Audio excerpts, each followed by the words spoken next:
In May 2022, Denmark solidified its resolve to modernize its infantry arsenal by securing a contract for the Carl Gustaf M4 recoilless rifle from Saab, joining an elite group as the 15th nation to embrace this advanced iteration of the iconic 84mm weapon system. Revealed by Saab on May 5, 2022, the agreement, brokered through the Danish Ministry of Defense Acquisition and Logistics Organization, DAO, encompassed an unspecified quantity of M4 units, with deliveries finalized by the close of that year.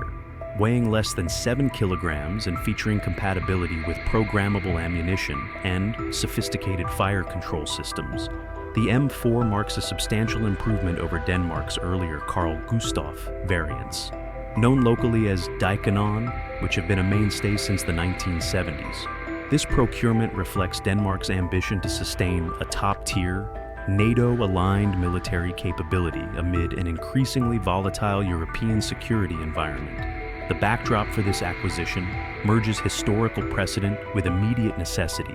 Denmark's decades-long reliance on the Carl Gustaf platform laid the groundwork for this upgrade, yet the timing in early 2022 aligned with Russia's invasion of Ukraine, which spurred Denmark to dispatch military aid, including grenade launchers, to Kiev, likely depleting reserves of older M3 models and necessitating a contemporary replacement. Opting for the Carl Gustaf M4 over alternatives like the single-use AT4 underscores Denmark's preference for a reusable, versatile system that meets NATO interoperability standards, a focus intensified by the conflict's reverberations across the alliance. Saab's spotlight on the M4's user-focused design indicates Denmark sought a weapon suited to the rigors of modern infantry warfare, from urban skirmishes to potential Arctic engagements. This decision echoes a wider pattern among NATO allies, such as the UK, US, and Baltic nations, which have either adopted or expanded M4 usage to restock capabilities donated to Ukraine, or fortify their own defenses against a revitalized Russia. The swift delivery of the M4 units in 2022, though exact numbers and schedules remain confidential, a typical practice in military acquisitions, suggests either readily available stock or Saab fast-tracking Denmark's order, possibly driven by the acute security concerns following Russia's aggression.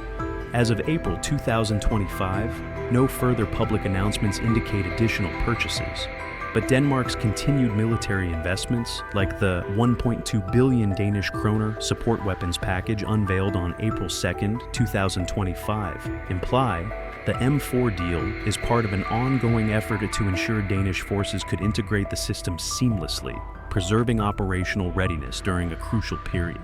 In Danish service, the Carl Gustaf M4 serves a versatile role, functioning as a multi-purpose weapon capable of targeting armored vehicles, fortifications, and personnel, with an array of ammunition types including heat, EDP, illumination, and smoke rounds, boasting an effective range of 400 meters against tanks, 700 meters against structures, and up to 1,000 meters with rocket-assisted projectiles, offering tactical adaptability far surpassing its predecessors, and lighter by 3.4 kilograms than the M3, the M4, paired with advanced optics like the FCD558, enhances mobility and accuracy for Danish infantry, aligning directly with Denmark's defense strategy of deterring regional threats, particularly Russia, while upholding NATO obligations. Its portability renders it ideal for rapid response units and potential operations in Greenland's rugged Arctic terrain, a region of rising strategic significance. Moreover, its familiarity supports Denmark's aid to Ukraine, easing training for Ukrainian troops on similar systems donated earlier. The deal's ramifications extend across Denmark and its region, subtly yet meaningfully reshaping military and geopolitical dynamics. For Denmark, the M4 bolsters infantry strength, complementing recent moves like the 4.7 billion Danish kroner Heavy Infantry Brigade announced in March 2025, ensuring its forces wield interoperable, cutting-edge tools and reinforcing its stature as a dependable NATO partner, amid growing calls for Europe to assume greater defense responsibility. Strategically, the M4 enhances Denmark's deterrence in the Baltic Sea region, a potential hotspot with Russia, and bolsters its Arctic stance, where lightweight, adaptable weapons suit the environment. Politically, it underscores Copenhagen's dedication to alliance unity, especially post-2022, as European nations re-evaluate reliance on American arms. A sentiment echoed in March 2025 social media debates over U.S. leverage in the F-35 program. Regionally, the deal strengthens Baltic and Nordic security, aligning Denmark with neighbors like Sweden, Norway, and the Baltic states, where Estonia and Latvia adopted M4s in 2020, promoting interoperability that complicates Russian military calculations in the Baltic Arctic theater. Within NATO, it solidifies Saab's standing as a critical supplier, possibly encouraging smaller members to choose the M4 over pricier U.S. options, diversifying the alliance's supply chains.